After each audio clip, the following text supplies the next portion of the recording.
శుభములు కలుగు నీకు. ఆగండి. ఏంటి నీకు కాఫీ కలపమంటావా ఏంటి?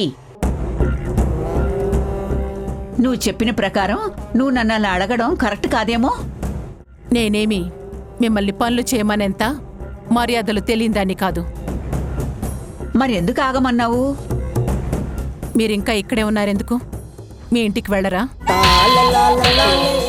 ఆ, అంటే అది అది మొన్న వెళ్ళమంటే మనవరాలికి కాలు వంక పెట్టి ఉండిపోయారు. ఇప్పుడు ఆవిడికి తగ్గిపోయింది. మా కాళ్ళకి నోళ్లకి అడ్డం పడుతూ బాగానే తిరుగుతుంది. మరి ఇప్పుడు మీరు వెళ్ళొచ్చుగా. అదేంటి అరుంధతి అలా అంటావు? ఏ ఇంత పెద్ద ఇంట్లో నేనొక్కదాన్ని నీకు అడ్డైపోయానా? నేను తినే 4 గింజలు నీకెక్కువైపోయాయా? మీ తిండి గురించేం ఆలోచించి అనట్లేదు. మీరిలా మాటి మాటికి నా కళ్ళ ముందు తిరుగుతూ ఉంటే నాకేదో తెలియని ఇబ్బందిగా అనిపిస్తుంది. అందుకే అడుగుతున్నాను. ఇబ్బంది అనిపిస్తుంది. ఎందుకు అనిపించదు? నేను నీకు అవ్వని అత్తగారిని, నువ్వు నాకు కాని కోడలివి కదా. ఏంటి సగంలో మాట ఆపేశారు? లోపలేమనుకుంటున్నారు? అలాంటివేమనుకోకండి. అలాంటివి అంటే ఎలాంటివి? మీ మనసులో అనుకున్న మాటలు. నా మనసులో ఏమనుకున్నాను? ఇదిగో ఇందుకే ఇలా ఇబ్బంది పెడతారని మిమ్మల్ని వెళ్ళిపోమనేది. వెళ్ళిపోతాలేమ్మా. ఏదో ఇవాళ కాకపోయినా రేపైనా రేఖకి చరణ్కి పెళ్లి జరుగుతుంది కదా, ఆ పెళ్లి కాస్త చూసి వెళ్దామని ఉన్నాను, అంతే. పోన్లే, మీ నోటి నుంచైనా చరణ్ రేఖల పెళ్లి అనే మంచి మాట వచ్చింది. మీలాంటి పెద్దవాళ్ల ఆశీర్వాదం వల్లైనా ఈ పెళ్లి త్వరగా జరిగితే చాలు.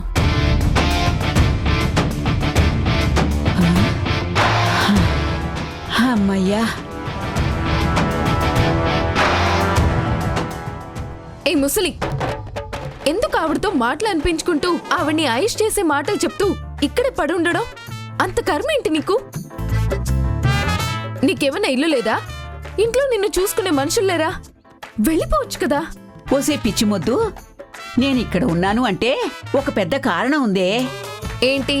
మా మొగుడు పెళ్ళాలిద్దరిని కలపడమే కదా. ఆ పని ఆల్మోస్ట్ అయిపోయింది. అయినా ఆవిడతో మాటలు పడుతూ ఇక్కడే ఉంటావా? చూడు, ఒక మనిషికి ఇంకో మనిషి మీద కోపం ఉందనుకో, అది వెంటనే తీర్చేసుకోవాలి. అలా కాకుండా మనసులోనే దాన్ని ఉంచుకుని పెంచుకుని ఏళ్లు గడిపేస్తే ఇదిగో ఇలా అరుంధతిలాగా తయారవుతారు.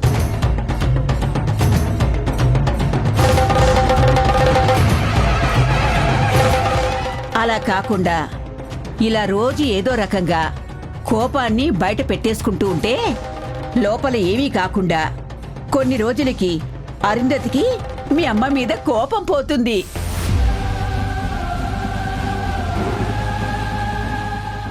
అరుంధతి నన్ను తిడుతుందనే బాధ లేదే నాకు. మీ అమ్మ మీద ఎంతో కొంత పగ తగ్గుతుందనే అనుకుంటున్నాను. అందుకే మాటలు పడుతూ కూడా ఇక్కడే ఉంటున్నాను.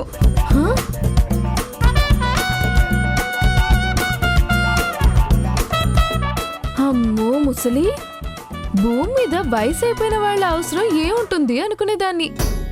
కానీ మాకంటే మీ అవసరం చాలా ఎక్కువే ఉంది లోకానికి. అందరూ అది తెలుసుకుంటే బాగుంటుంది.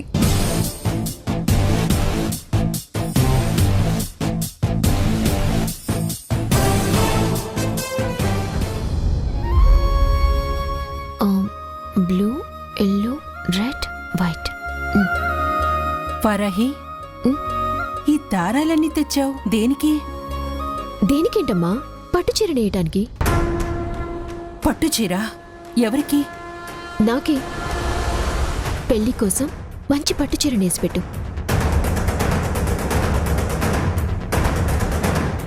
అసలే టైం తక్కువగా ఉంది, వెంటనే మొదలుపెట్టు.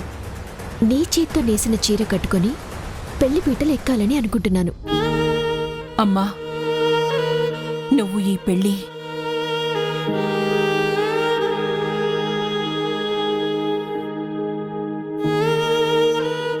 వారాహి,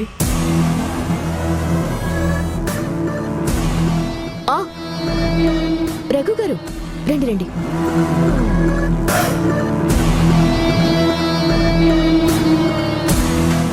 రండి బాబు, కూర్చోండి.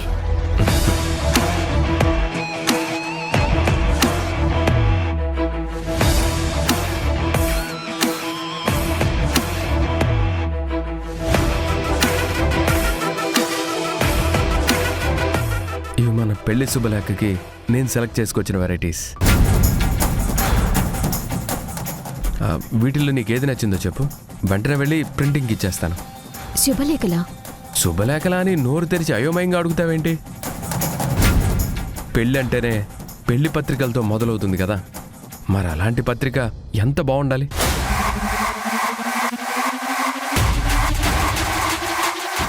అందుకే ఈ విషయంలో నా ఒక్కడి సెలక్షనే బాగోదనిపించి నాకు నచ్చిన కొన్ని కార్డ్ సెలెక్ట్ చేసి తీసుకొచ్చాను. చూడు, నీకేది నచ్చిందో చెప్పు. బాబు, ఒక్క నిమిషం.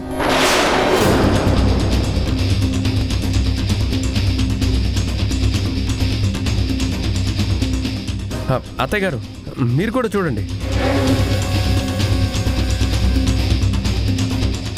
మీతో ఒక విషయం గురించి మాట్లాడాలి బాబు. భలే వారే, మాట్లాడడానికి ఇంత మొహమాట పడాలా? మాట్లాడండి.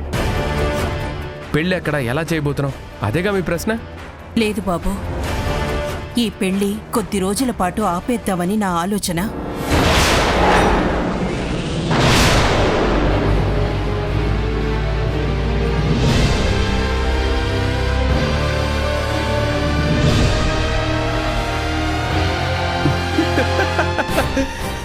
నాకు అర్థమైంది, మీరు జోక్ చేస్తున్నారని. కానీ పాపం వీళ్ళెవరికి అర్థం కాక మీ మాటల్ని సీరియస్గా తీసుకొని చూడండి ఎలా స్టన్ అయిపోయి చూస్తున్నారు. మీతో సరదాగా మాట్లాడే స్థితిలో నేను లేను బాబు. అవును, మాకు చాలా సమస్యలున్నాయి. మా కళ్యాణి మీద కేసు నమోదయ్యింది. తనకి వచ్చిన ఉద్యోగం ప్రశ్నార్థకంగా మారింది. అరుంధతితో కొత్త సమస్యలు మొదలయ్యాయి. ఇన్నిన్ని నెత్తి మీద పెట్టుకొని ఇప్పుడు పెళ్లి పనులు కూడా నెత్తి మీద వేసుకోవాలి అంటే... అయ్యో అత్తయ్య గారు, మీరు ఇలా కంగారు పడాల్సిన పనే లేదు. ఈ పెళ్లికి మీరు చేయాల్సిన పనులు కూడా ఏమీ లేవు. ఆ భారం అంతా నేనే నా నెత్తి మీద వేసుకొని మోస్తాను.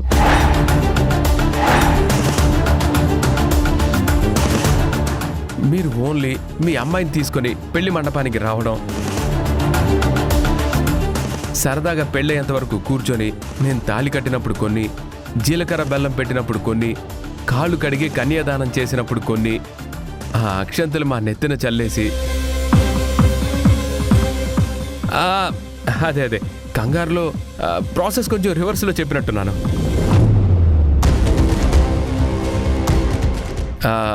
మీరు అక్షంతలు చల్లే పని చేస్తే చాలు, తర్వాత భోజనాలు చేసి ఇంటికి వచ్చేయచ్చు. అంతే మీరు చేయాల్సింది. మీరు చెప్తుంది చేయాల్సిన పనుల గురించి, నేను చెప్పేది మనసు మొయ్యాల్సిన బరువు గురించి.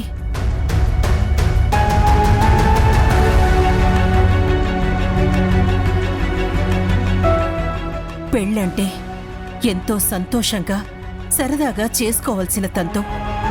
ఎన్ని కష్టాల మధ్యలో భారంగా తప్పక చేసుకోవాల్సిన తంతు కాదు.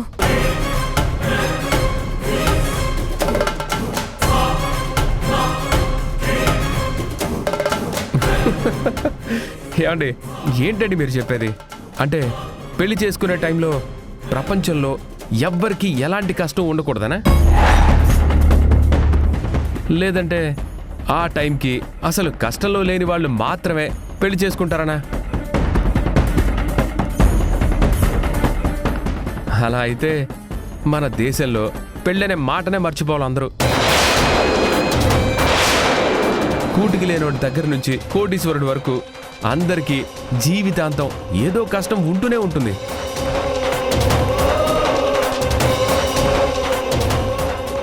కానీ పెళ్లి టైంకి అన్నీ మర్చిపోయి సరదాగా సంతోషంగా పెళ్లి చేసుకొని ఆ తర్వాత మళ్ళీ రొటీన్ లైఫ్లోకి ఎంటర్ అయిపోతున్నారు.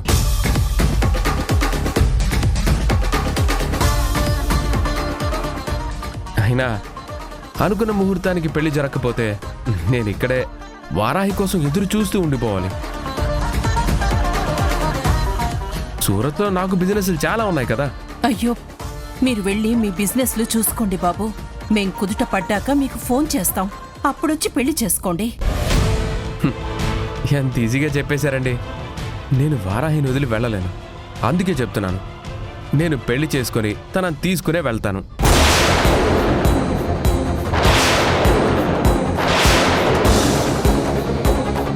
రఘు గారు, ఈ పెళ్లి జరుగుతుంది.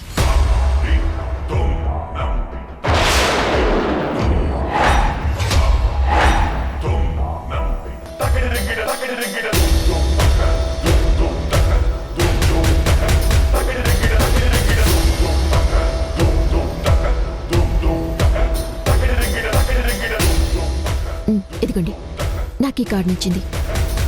మీరు పెళ్లికి ఏర్పాట్లు చేసుకోండి.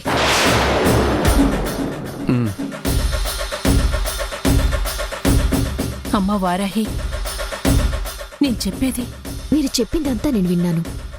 నేను చెప్పేది కూడా వినమ్మా. రఘు, మీరు వెళ్ళండి.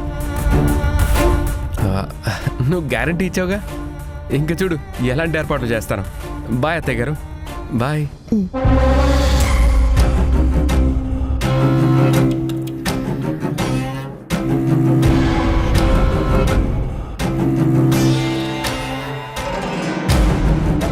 అక్క, మాకు కూడా ఈ పెళ్ళి ఆపితేనే బాగుంటుందనిపిస్తుంది.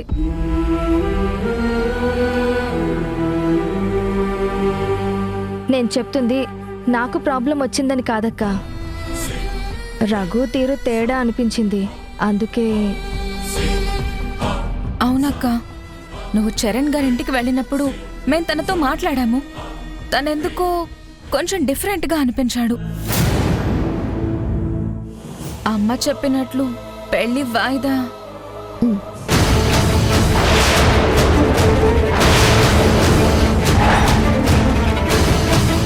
అమ్మా, నేను మనస్ఫూర్తిగా ఇష్టపడకుండా పెళ్లికి ఒప్పుకున్నానని కళ్యాణికి వచ్చిన సమస్యని అడ్డం పెట్టి పెళ్లిని వాయిదా వేద్దామనుకున్నావా?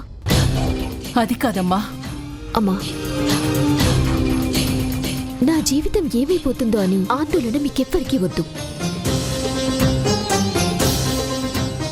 మనిషిని బట్టి ఎలా ప్రవర్తించాలో నాకు నీ వల్ల చిన్నతనం నుంచి అలవాటైపోయింది. రఘుతో నేను హ్యాపీగానే ఉండగలను. ఇంక నువ్వేమీ ఆలోచించొద్దు. ఇంతవరకు వచ్చాక పెళ్లి ఆపటం కూడా కరెక్ట్ కాదు.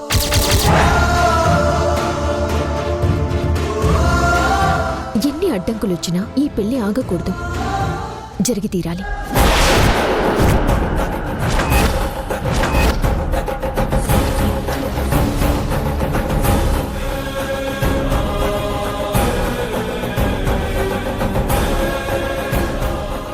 అక్క, అమ్మ ఎందుకు వద్దంటుందో దానికో కారణం ఉంది.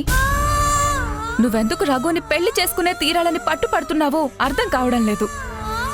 ఇన్ని రోజులు నేను ఈ పెళ్లి కొప్పుకోవటానికి హాసిని జీవితం ఒక్కటే కారణంగా ఉండేది. ఇప్పుడు రెండో కారణం కూడా జత చేరింది, అది కళ్యాణి జీవితం.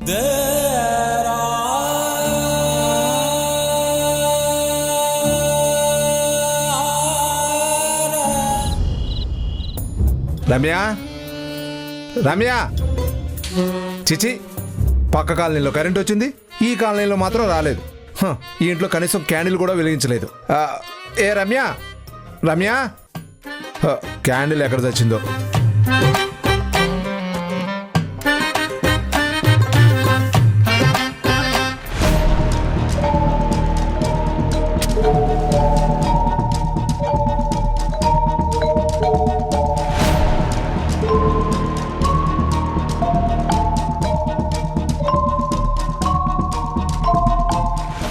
రమ్య, ఏ రమ్య, రమ్య, రమ్య. ఏమండి ఏమండి రమ్య, రమ్య. ఎక్కడున్నారో ఏంటో, ఎందుకు అరుస్తారో ఏంటో. ఏమండి రమ్య,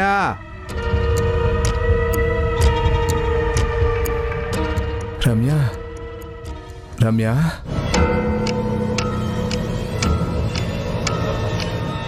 ఎవరది?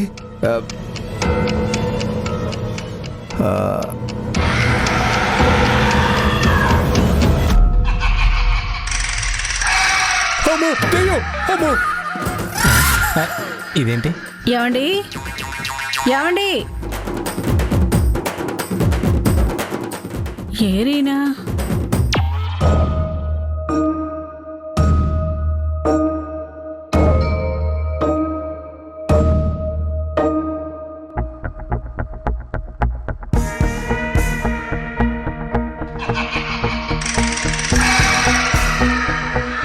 ఏమండి ఆ, అమ్మో.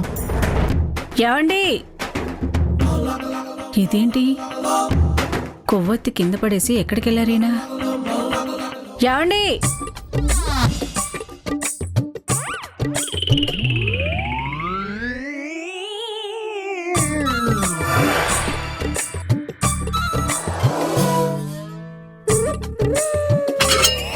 అమ్మ బాబాయ్ దయ్యం!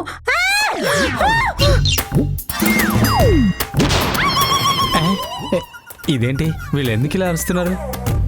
నన్ను చూడకుండానే దైవం అరుస్తున్నారేంటి? ఏంటో.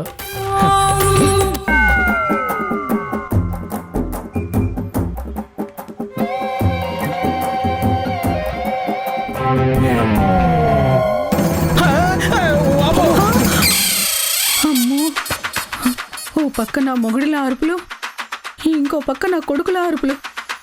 ఇంట్లోకి దయ్యం వచ్చిందా ఏంటి?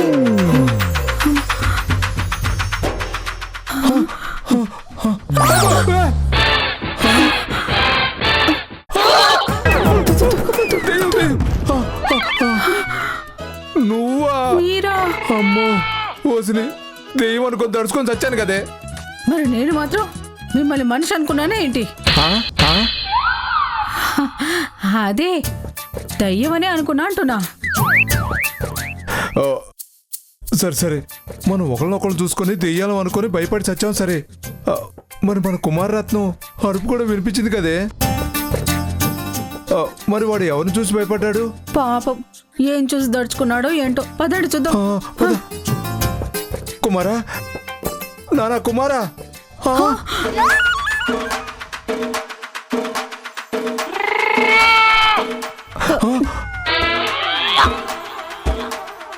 అయ్యో ఏమండి, మన కుమార్కి ఏమైందండి? ఇలా పడిపోయాడేంటండి? చిచి, ఏం చూసి దడుచుకొని చచ్చాడు? నా కడుపున చెడబుట్టాడు. ఆహా, మీరు మహా ధైర్యవంతులు మరి. సరే సరే, ముందు వాడిని లేపుదాం. పద పద. నాన్న కుమారా, నాన్న కుమారా, రేయ్, నాన్న, లేవరా, లేవరా. లే.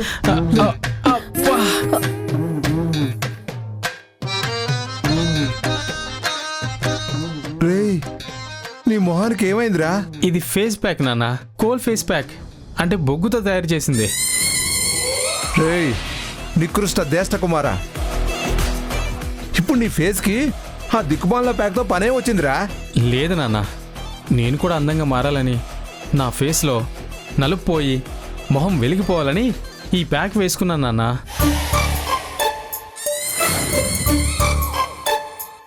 ఒరేయ్, ఇలాంటివి ఈ రాత్రిపూట కరెంటు పోయినప్పుడే వేసుకుంటారు ఎవరైనా? నేను వేసుకోగానే కరెంటు పోయిందమ్మా, నేనేం చేయను. రేయ్, నీ దెయ్యం ఫేస్ చూడగానే కరెంటు కూడా భయం వేసి ఉంటుందిరా, అందుకే పోయింది. అయినా ఇప్పుడు నీ అందానికి ఏమైందిరా? కొండ ముచ్చులా బానే ఉంటావుగా. అది కాదు నాన్న, ఆ చరణ్ గాడు నాకంటే అందంగా కనపడతాడు కదా, అందుకే. రేఖ వాడి వెంట పడుతుంది, అందుకే నేను వాడికంటే అందంగా కనిపించాలని. రేయ్, కలలో నిద్రపోయా కనాలరా, పగటి కళ్ళ కానీ అవి నిజం చేయాలని చూడకూడదమ్మా. ఇలా అందరినీ భయపెట్టకూడదు. నువ్వు చరణ్ గాడితో అందంలో పోటీ పడలేవురా.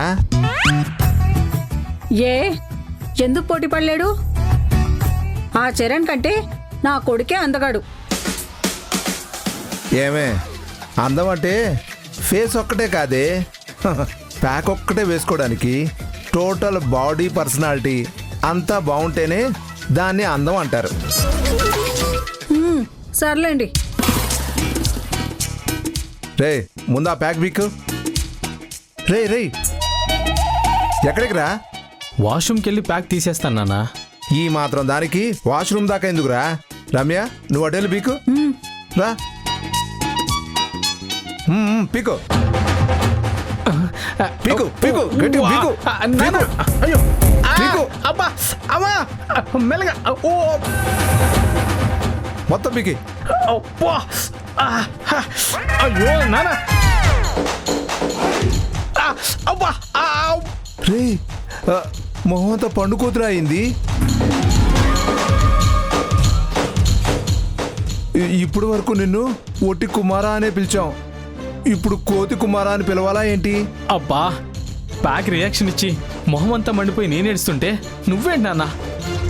అందుకేరా ఇలాంటి పులిని చూసి నక్క వాతలు పెట్టుకునే పనులు చేయకూడదు. ఏమే నువ్వురా.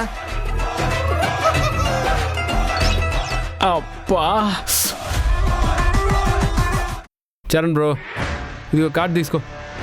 మీరు మా పెళ్ళికి రాలేరని నాకు తెలుసు, ఏం పర్వాలేదు, రాకపోయినా మేమేం ఫీల్ అవ్వం. నేను ఈ పెళ్ళికి వస్తాను.